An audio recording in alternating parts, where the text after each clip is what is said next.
You are listening to SPN, the Sports Podcasting Network. Nicely done by Piatti. That's spectacular. And Montreal Impact lead at BC Place. And it's Nacho Piatti with a goal. Hat-trick, Didier Drogba. And here's the chance. Here's the chance. They've got the goal. Absolutely incredible. Cameron Porter. Good day, good night, and welcome to Off the Woodworkx Live. Yes, we are live tonight. It's midnight on Saturday night. It is post-game here after the 2-2 draw at Stade Saputo tonight. It was a very exciting type of game, especially if you watched the Croatia-Portugal game earlier today.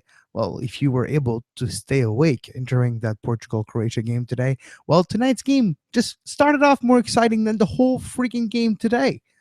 Drogba on the kickoff kicks and tries to surprise Tim Melia and almost does. It was kind of a weird way to start, but you know what? The goalkeeper was far away from his goal. Drogba always pays attention to where the goalkeeper is. And I asked that question to Patrice Bernier later on. Ask Patrice, did you ever see this before? Do you expect this? Anyways, on the show tonight, we do have Peter Vermes, head coach of the Sporting Kansas City, for about a minute. Mauro Biello about 7. Evan Bush and Patrice Bernier for about 2 each. Not a lot of content tonight post-game. A lot of players were, it was a bleak feeling in the locker room. It was an aura of a defeat for the Montreal Impact tonight, even though it was 2-2. Both teams, you'll listen later on to both coaches, both teams felt like they deserved better tonight. Both teams thought they should have won this game. A lot of chances by Montreal. Montreal took the lead twice in this game. Yes, one was because of a penalty, but let me tell you, it was a normal penalty. And tonight there was a special guest at Stade Saputo tonight, Peter Walton, general manager of the pro referees, the super professional referees, the company that represents and manages the referees in Major League Soccer and for the U.S. men's national team, was present at the game. And a funny fact, too, the referee of the game tonight was Mathieu Bourdeau, his 4th Major League Soccer start as a referee. And he was probably there to give a watch for that. And before the game starts, Joey Saputo comes say hi to Peter Walton. Then he comes back like 5 minutes later. Like, Peter, put a Montreal ref in a Montreal stadium? Come on, his family's in stands. We'll talk later. Yeah, that happened. So Joey Saputo had maybe some reservations with the presence of Mathieu Bourdeau as a referee in this game. Not that he thinks that his team will be helped by a hometown referee, quote unquote, but his feeling is more that he overcompensate on the other side to make sure that he doesn't look like he's helping his hometown team. We'll see if that's actually the case. I thought the match was actually refereed pretty well, and all the calls, even the penalty itself, were the right call. So there was that, but that happened before the game. So it was interesting, as you could say. But this game was, very exciting to start. A 2-2. You could tell that Montreal felt better offensively. First of all, it was a 4-4-2, different formation for the Montreal Impact on this day. You had a backline composed of a Ambrosio Yongo, Victor Cabrera, André Lefebvre, and Asun Kumara. Midfield of Alexander and Becker in the middle. And on the wings, you had, I'm drawing blanks here of course I'm drawing blanks. But you had, at top, you had Ajuro as well as Drogba. And I have to say, I was a little worried. I was like, okay, what's going to happen here? And early on in this game, there was a big gap being created between the midfielders and the attackers, the strikers. And what happened is Drogba was the one dropping back and creating. And did he create, or what? Didier Drogba, the playmaker in the game tonight at Stade Saputo, a couple of chances, almost buried a couple, drew a penalty that was finished by Nacho Piatti for the second goal of Montreal. Ontivero, we'll talk about Ontivero later. I have a positive and negative things to say on Ontivero's play tonight. Well, let's just go back to Piatti and Drogba. Let's go finish with the two strikers on top, Drogba, Arturo. If Arturo could finish, he would have like 5 goals tonight. If he could have that shot, if he could hit that trigger, if he could pull it just a little earlier, he would have had a couple goals tonight. You know, the position that Dominic Arturo puts himself in are just crazy to start with because of his speed, his pace, and he plays differently than other strikers in this league. The way he handles himself, his runs, the way they're positioned is different, not as much as it's a little unpredictable. He's not afraid to go on the outside and cut back in to literally go around the defender because of his speed. And you see that happen sometimes, and he puts himself in great position. But Arturo almost had a couple goals tonight just because Drogba created plays for Arturo, created space, and was able to give Dominic Arturo great looks on net. Unfortunately, Dominic Arturo was not able to finish tonight. Great hairdo, Dom, by the way. But he was goals. Montreal created a lot of chances. As much as the feeling of the locker room was like a loss, Evan Bush was, have to say, I haven't seen him this angry in a long time. You'll hear in the interview, he doesn't blame his defense, but if you know how to read between the line, he still wasn't happy with their play. And it's not just the defense, I think it's the midfielder too. Because when you have a run on the counter attack like this by a ball loss by Ontivero on the short corner on the other side, you do have to blame the midfielders a little bit as well. Evan Bush wasn't happy after the game tonight. He was livid. Livid. Patrice Bernier wasn't happy either. You know what? It's interesting too, the whole situation, and I'm happy to see this, that the Impact, after a 2-2 draw at home, they're not happy. They want more. And there's a feeling out there right now on Twitter. I can tell people are wondering, what is Mauro Biello doing? It's the first time since he's taken over that there's not a slump, but they're not looking as good as we expect them to be. They're not getting the results when they need to. So people are wondering, what's going on, Mauro? They're wondering Mauro Biello is, well, I have to say, they were hardly done by player mistakes. Has nothing to do with Mauro on the actual goal. Mauro's a guy who picks the 11. A lot of people were disappointed with the choice of Kyle Becker to start and for Eric Alexander to start. Don't forget, people. One of the word of the year this year in 2016, and it's not just for Montreal, it's for a lot of teams in Major League Soccer, is consistency, stability. And you may not be the most hardly big fans of Eric Alexander or Kyle Becker, but Eric Alexander, he does do a lot on ball recuperation. And while Marco Donadel is injured, kind of a good option. A lot of people would like to see Patrice Bernier out in that option. I have to say, when he came in, he did help secure things defensively as well. There's a big play. He came back defensively to intercept a Kansas City pass late in the game that could have cost the 3 points to Montreal. That's the type of presence that he did bring. He did calm the play and move things forward. That 4-4-2, though, on the wings, created a lot of space. The overlapping of a Piatti with a Kamara, of a Ontivero on the side with Oyongo, was really interesting. And the fact that it's a 4-4-2, there's less space between the two lines technically, and that's always theoretically. But if the block move as a whole going forward, the spaces between the midfielders and defenders on the flanks, so the fullbacks and the wingers, is a little bit shorter. But just enough that if you come with that run, they're positioned correctly to overlap and take that spot and cover yourself. So that was interesting. Kamara had a big influence, especially in the first half in this game. On his side, the right side. First of all, nice shoes, Asun.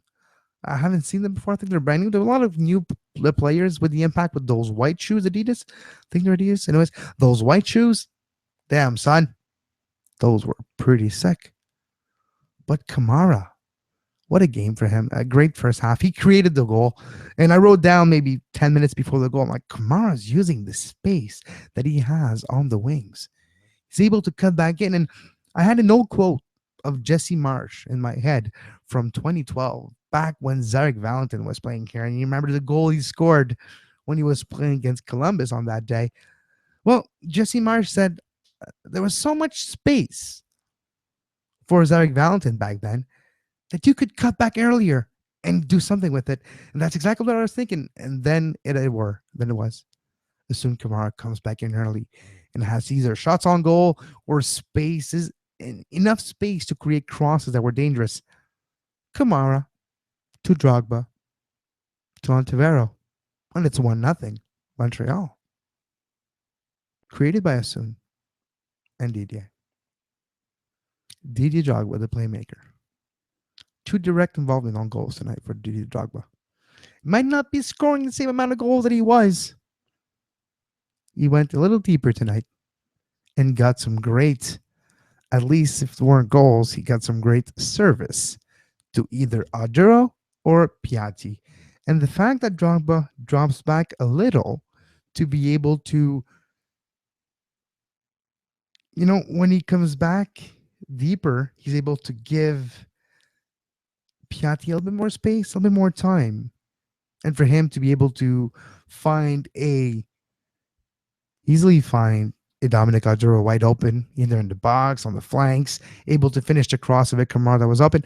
Didier Drogba, I like the positioning when he was playing with somebody else up there, he adapted his play to Adjuro and not the other way around. And if you go with the fact that the smartest soccer player of the two should be the one adapting to the other one, the most experienced of the two should be the one adapting to the one that has instincts that can't really be changed. But if you're Didier Drogba, you can do whatever you want on that damn pitch. So you can adjust your play accordingly to against the people you are playing against. So that for me was the best thing Didier Drogba did today. Yes, 2 direct involvement on goals, but he was able to make the players around him better. From Adjuro to Ontivero to Piatti, Drogba is the one that helped him tonight. And that was surprising. And I wasn't expecting that watching the Montreal Impact play this year. All right, let's listen to our post-game comments tonight. We have Peter Vermes, head coach of the Sporting Kansas City, followed by Mauro Biello, head coach of the Montreal Impact, Patrice Bernier, and we'll finish with Evan Bush. Mauro Biello's comments are bilingual, so you have about half of it in French, half of it in English. We'll start with Peter Vermes.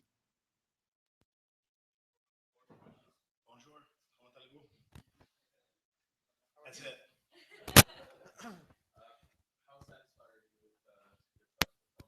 Actually, I think we could have walked away with 3 points. We had a lot of chances in and around the box. I know they did as well. I for sure want to see the foul in the first half. I think it was a penalty in the box, but I got to see it again.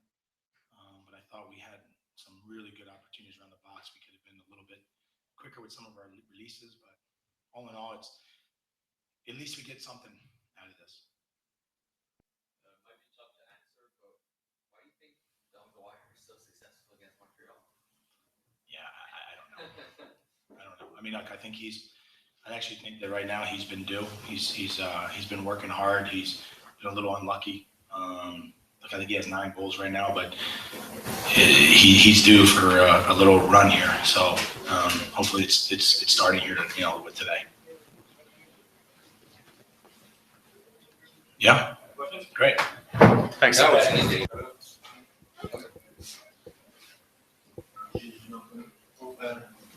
Mauro, je sais que le résultat nul, c'est sûrement décevant pour toi, mais est-ce que tu es tout de même satisfait de la créativité que vous avez amenée en attaque ce soir? Oui, je pense qu'on a bien joué. On a créé des occasions. On était dangereux. Je pense qu'il y avait des bonnes performances dans mon groupe, mais on les a donné 2 buts, à mon avis. On fait le 1-0 avec un excellent but, peut-être l'un des plus beaux de l'année. Et puis, 10 minutes après, on donne un but avec Don Dwyer tout seul dans la boîte. Ce sont des erreurs qu'on ne peut pas faire à ce niveau. Et de compter 2 buts à domicile, ça doit être assez. Il faut compter Et puis, c'est fini. Et il faut savoir gérer le match aussi. Quand tu es à l'avance, comment gérer. Alors, oui, c'est décevant qu'on n'a pas eu les 3 points. Je pense qu'à l'attaque, encore, on a démontré beaucoup de choses, même certaines choses défensivement, mais un manque de concentration et on a commis 2 erreurs et puis ils nous ont fait payer pour ça. Vous semblez, c'est arrivé quelques fois au Stade Saputo, surtout que vous donnez des buts rapidement après avoir marqué. Qu'est-ce qui explique ça, l'espèce de flottement qu'il y a après que vous ayez pris l'avance ou que vous marquez des buts? C'est une bonne question parce que tout de suite après qu'on compte, je suis en train de parler avec les joueurs de rester concentrés et gérer le momentum. Quand une équipe se fait compter, c'est normal qu'ils vont augmenter l'intensité. Mais c'est à nous de maintenir cette intensité dans ces moments-là. Et ça, c'est comment tu gères le momentum. Et puis, c'était trop facile. Pas de pression sur le ballon, le gars tout seul. Et c'est 1 à 1. Et ça casse tout le rythme de l'équipe. Je pense que il y avait des bonnes choses, mais quand même, quand on prend des buts, c'est décevant. Il faut qu'on corrige ça et trouve une solution de ne pas donner accorder des buts facilement comme ça. Mauro, vous avez joué en 4-4-2 ce soir. Es-tu satisfait du travail dans le milieu de terrain en général? As-tu l'impression que ça aurait pu être plus tight un peu? Je pense que c'était un peu ça. On savait, quand tu joues 4-4-2, tu vas à l'autre équipe, il était avec 3 au milieu, il y avait ce petit avantage, mais au niveau de la possession, il n'y avait pas beaucoup plus du ballon et on était plus dangereux. Alors, je ne peux pas dire, je pense qu'au milieu de terrain, ils ont fait leur travail et à la fin, le penalty, c'est venu d'une bonne relance de Becker à Didier et puis pour la plupart du match, on a bien contrôlé ça et comme j'ai dit, un manque de concentration et on fait 2 buts. L'un des points positifs dans la rencontre, Mauro, c'est, à mon avis, Lucas Ontivero qui a marqué un but. As-tu l'impression que ça commence à payer pour lui les minutes de jeu, qu'il commence à s'habituer tranquillement à la MLS? Oui, je pense que c'était un beau but. Je pense qu'il y a eu aussi une autre occasion avec la tête, avec le centre de Didier. C'est normal, un jeune comme ça qui vient, ça prend un peu de temps de s'adapter. Et puis, je pense qu'il s'améliore et les joueurs ils commencent à le connaître un peu plus. Alors, je suis satisfait de son travail jusqu'à là.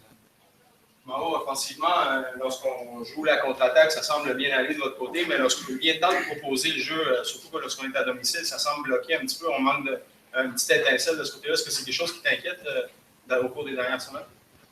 Non, pas vraiment. Je pense que le deuxième but, on a mis un nombre de passes de suite. Je pense qu'on s'est installé une bonne passe en profondeur à Didier. Et c'était ça qu'est-ce qu'on voulait.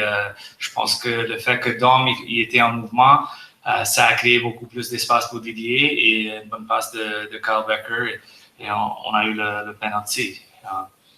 À la fin, ce sont des choses qu'il faut continuer à travailler. C'est normal qu'il va y avoir des équipes qui vont s'installer défensivement. Il faut trouver des solutions. Je pense que nos buts ce soir, c'était un bon exemple de comment déséquilibrer un bloc qui était bas.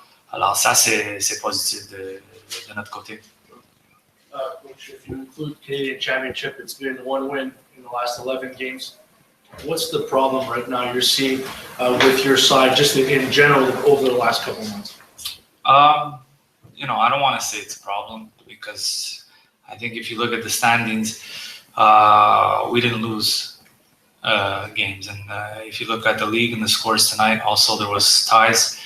So you see that there's something, that happens in the league. And Toronto tied, and New York tied, and Columbus tied, and we tied. It's frustrating because we haven't gone to that next step just yet. And I think that's what we're going to continue to work on because if we are able to, and then we're going to start accumulating wins and points. Bon, le mercato international s'en vient dans quelques jours. Quand tu vois encore le match de ce soir, est-ce qu'il y a un secteur particulier que tu as envie que ton équipe soit renforcée? Je pense que présentement, on est équilibré. C'est sûr que j'ai des blessures et j'ai deux joueurs, deux défenseurs qui étaient des partants, qui étaient des grands joueurs pour moi l'année passée, ne sont pas là. Alors, ces deux joueurs vont être de retour et c'est sûr que ça va nous aider dans cet aspect. Mais on est toujours en train d'améliorer ce club et je pense que pour nous, c'est important de continuer à voir comment on peut améliorer ce club. Et s'il y a des possibilités, quand le marché s'ouvre, je pense qu'on va les regarder de très près. Thing that you think these ties to the wins, and it's just those we call it those low moments where you're not really, you don't have the momentum, you just scored, and sometimes you drift because you think, okay, you got the result, things are comfortable, and then slack of concentration, maybe a simple mistake, and then the other team it makes you pay. The difference seems to be like every time we play at home, teams don't create that many chances, but when they do, they score. And we have to create 7 or 8 or 9 to get 2.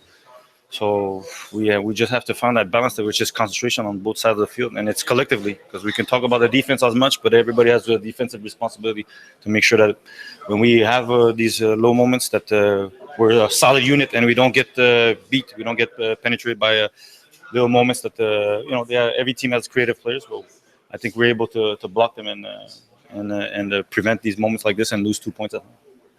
4-4-2 tonight. Is there an actual big difference on the field? Was it the difference between the space between the attackers and the midfielder? Was that the bigger difference tonight? Or I think today it just gives a little bit more room to Didier. It gives a guy that's able to, like Dom, to get the space behind, because we have a lot of players that are good with the ball, but we need players that can create depth, because the teams seem to be able to play hard with us.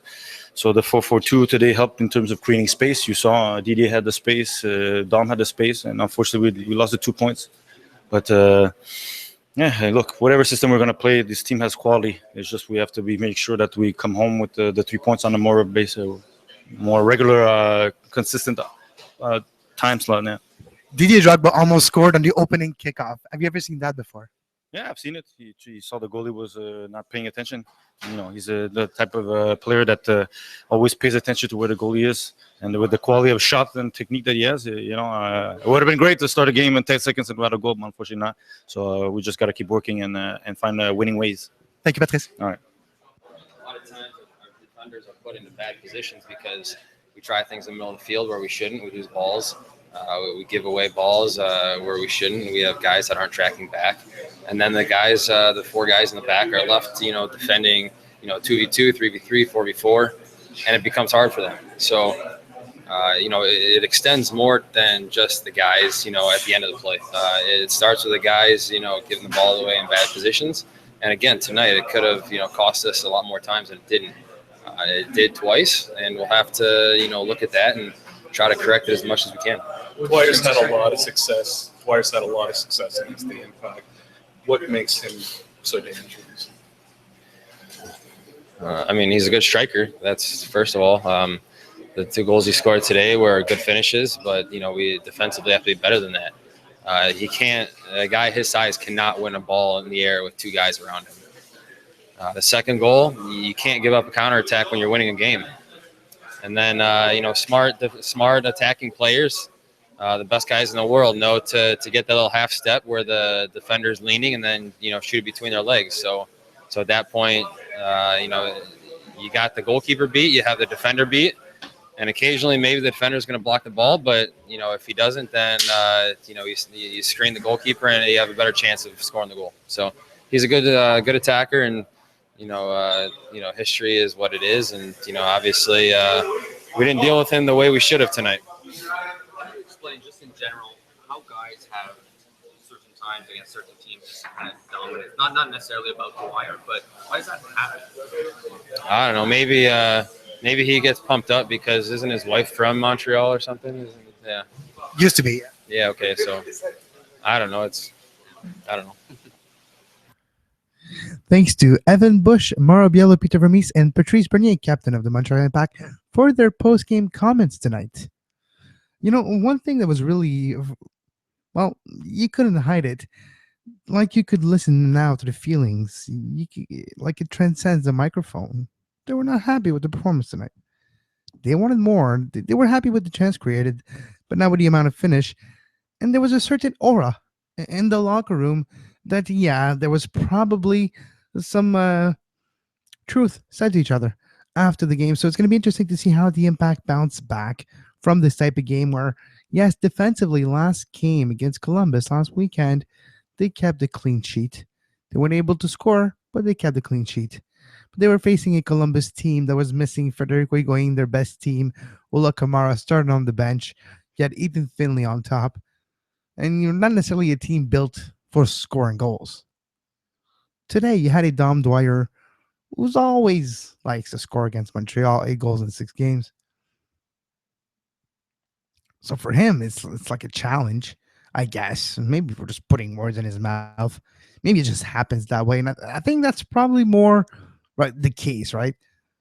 You just, when you get an opportunity, you score a goal. It has nothing to do with, I hate this team. I'm going to try to score against this team because I hate it more than the other ones. You're a professional athlete. Of course, we're all humans at a certain level. But Dom Dwyer has nothing personal against Montreal. He just gets opportunity. And it just happens that against Montreal, he gets more opportunity. And he scores. I think that's the story. And then that's probably where it finishes. But for Montreal, the clean sheet, I have to say, on this second goal, if you look at the sequence in slow motion, like I have done for about 20-something times, here's the sequence. You have the Kansas City player that is arriving on Vandré Lefebvre. Okay, we're just going to go to that part of it because that's how it finishes. Vandré Lefebvre takes the inside, leaves the outside open, but gives him maybe, I say maybe because he doesn't want to get a tackle. He's close to the edge of the box.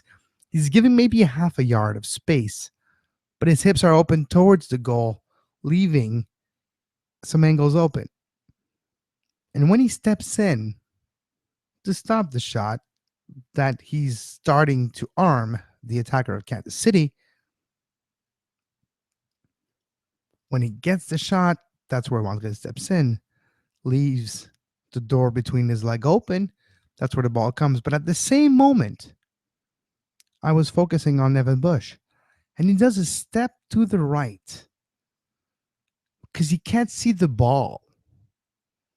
Then he sees the ball coming, and then he makes his dive to the left, missing the ball by at least about 2 inches, and it goes far post inside the net for the tying goal. So that sequence as a whole, you could say that just the attacker of Kansas City chose a perfect moment to arm his shot to make Evan Bush do the off-balance move before moving on the side, losing that fraction of a second of instinct and of reaction to dive and to get that ball. And when he actually does, he's just enough off. That's the instant that he lost, reacting on the wrong side when he couldn't see the ball and the ball carrier in front of him because they were hidden from the play by the defender. So that's the sequence that led to the second goal. And if you listen carefully to the Evan Bush post-game comments, he's not happy about that second goal. He would love to have that shot again, and he would love to have that situation happen again. And the midfielders not trying to do something they're not supposed to, or a short corner, lose the ball, gets to a counterattack, gets beat on a one-on-one, in the fact that the shot is placed where you can't see it 100%. It's a fraction of a second late. The ball gets in the net. So the whole situation could have been resolved, or basically just could have been escaped by not trying something special with the ball and not losing a low percentage type of pass in the midfield that will lead to a counterattack like it was. Leads to my thoughts on Ontivero tonight. Ontivero scored a goal tonight. Ontivero was very influential. That's my new favorite word on a football pitch. Influential. dictated the pace of play, was a lot of touches on the ball, at the right place at the right time, had a lot of chances and look on goal. But there's one thing that bothers me still with Ontivero. And yes, he is a very emotional player. He's trying to control himself, but he never gets the benefit of the doubt of the referees because of that situation. He's the first one to turn around and yell at the referee and ask him, why? And he got a yellow for dissent once in this game. Like Didier Drogba got a yellow for time wasting when he shot the ball in the net after an offside call. Bordeaux gave him the yellow for time wasting. And Ontivero early in the first half got a yellow for dissent for arguing. And you could see the play got called in a foul that maybe wasn't a foul. He was around the defender, barely touched the Kansas City player, and the Kansas City player just let himself fall from the front. But if you know a referee always looks at the arm of somebody when they fall. Usually, if they're placed correctly and they know what they're doing. Because if you fake your fall, you're not going to protect yourself. You know what's going to happen. You don't control your own body. When you fall, you protect yourself. You put your arms down. And the way the Kansas City player on that play fell, it could look real, but it was barely a touch by Ontivero. Gets called for the foul. It would have stopped there. But he throws his hands, throws a fit, turns around, starts yelling at Mathieu Bordeaux.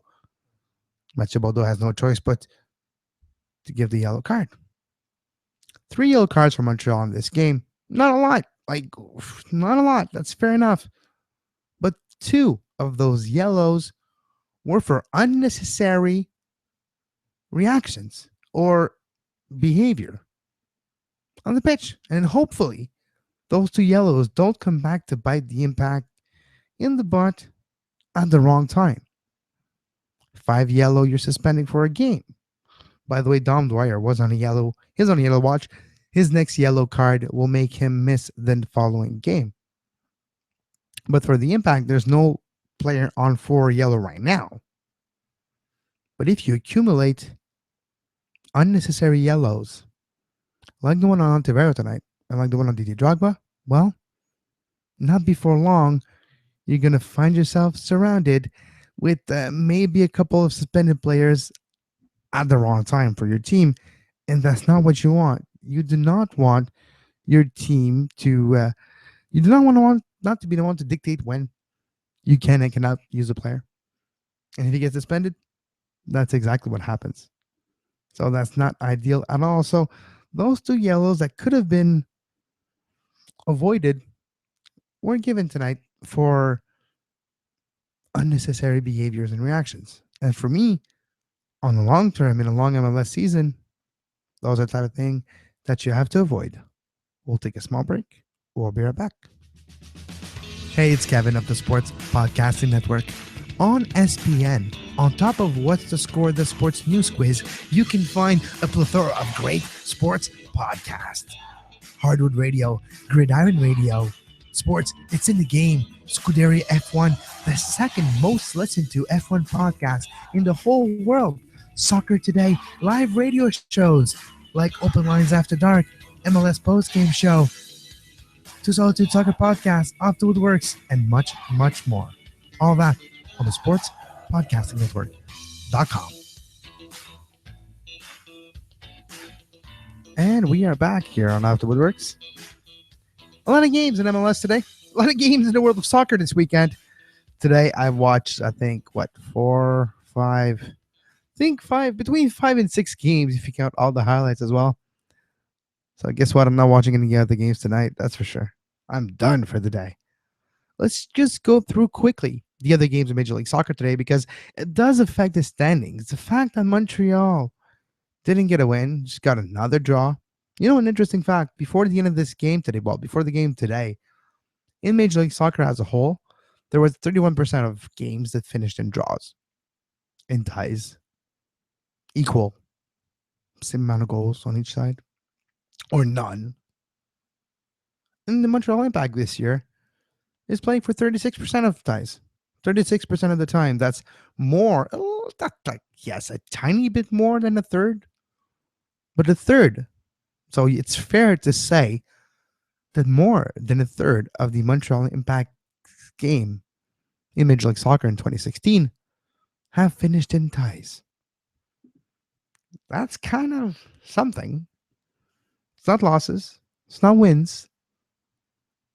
At least at some point, one at a shot, but if you get more draws than losses, first of all, it's good. And 3 draws equal 3 points. So it's better a draw than a loss, but you don't accumulate a lot. You don't create a gap. And that's the missed opportunity for any team in the Eastern Conference right now. It's not just Montreal Impact. They could have been with tonight, and you just string together 2-3 wins, and you create a gap in the Eastern Conference right now, the way it stands. Because everybody saw it. No, because everybody in the Eastern Conference is, well, not having the best of seasons. High and lows, ebb and flows. Couple wins, couple losses, couple draws. Everybody's around the same amount of points. So today's game is no different. A lot of draws across the board. And direct competitors with Montreal loses games and with a penalty in the extra time. Yeah, Toronto. Sucks, right? Bradley might be injured with U.S. men's national team tonight. Your goalkeeper, Clint Irwin, probably destroyed his hamstrings while doing a goal kick. So yeah, Toronto is actually in deep trouble because of injury woes right now. That's not including Altidore. Going back to the scores today in Major League Soccer, we have a Seattle, New York City FC, 2-0 New York City in Seattle. Not good for Seattle. Lampard scored with his chest. That was quite interesting. Some people are saying, no, it's a hand goal with his hand. It's the end of Lampard. It was more with like his pectoral muscle than a chest, but that's what it was. Vancouver on the road at Philadelphia, 3-2. Again, a great victory for Vancouver on the road. Octavio Rivero wasn't dressed for Vancouver, which just adds fuel to the fire and the speculations that he's on his way to Colo Colo and might be leaving the Vancouver Whitecaps. DC United 2, New England 0. DC United, 2 goals. New England, what's going on? Montreal, Kansas City, we talked about it. 2-2. Toronto, Orlando. In Orlando, very warm game in Orlando. It was close to the 100 degrees Fahrenheit. There was an hydration break at the 30th minute in that game. Orlando won in extra time. Captain Canada himself, Cal Aaron, scored in that game. Orlando 3, Toronto FC 2. Columbus Crew at home against the New York Bulls. The Red Bulls and Columbus finished 1-1. So, again, another draw in the Eastern Conference. Both team just continues to get draws. And for Montreal, well, that's good because direct competitors from Montreal, will look at them in a second in the standings. But Red Bulls, Columbus are close to it. So is Toronto. Dallas, well, first of all, 1-0 Colombia against the United States in the third place game in the Copa America Centenario. Colombia 1. Estados Unidos 0. FC Dallas 2 at home against Real Salt Lake. FC Dallas back on the winning side of things. And the Cali Clasico tonight, no victor, 1-1 in San Jose between the Galaxy and the Earthquakes. Oh, sorry, the Quakes. The last game tomorrow. Well, there's a game tomorrow on ESPN2, Portland and Houston. You have as well Argentina and Chile, the final of the Copa America. And that's without talking about Ireland, France at 9 a.m. in the morning. So without further ado, I'm going to say goodbye to you and talk to you very soon tomorrow. Stay tuned to the Sports Podcasting Network for a Euro after show. We're working on a Game Set podcast as well that previews Wimbledon. That starts Monday. Yes, already Wimbledon. Yes, it's that time of year. On top of the Euro, when the Copa that finishes, Wimbledon starts. And stay tuned as well. Monday to Friday, 11 a.m. on the same network that you are listening to this very show right now. On the Sports Podcasting Network, you have your new live daily soccer fix, Monday to Friday, 11 a.m., where the whole spectrum of soccer is open. It's the world of football with a soccer perspective. And until then, my name is Kevin Larmay, and have a great soccer. You were listening to SPN, the Sports Podcasting Network. Visit us, sportspodcastingnetwork.com.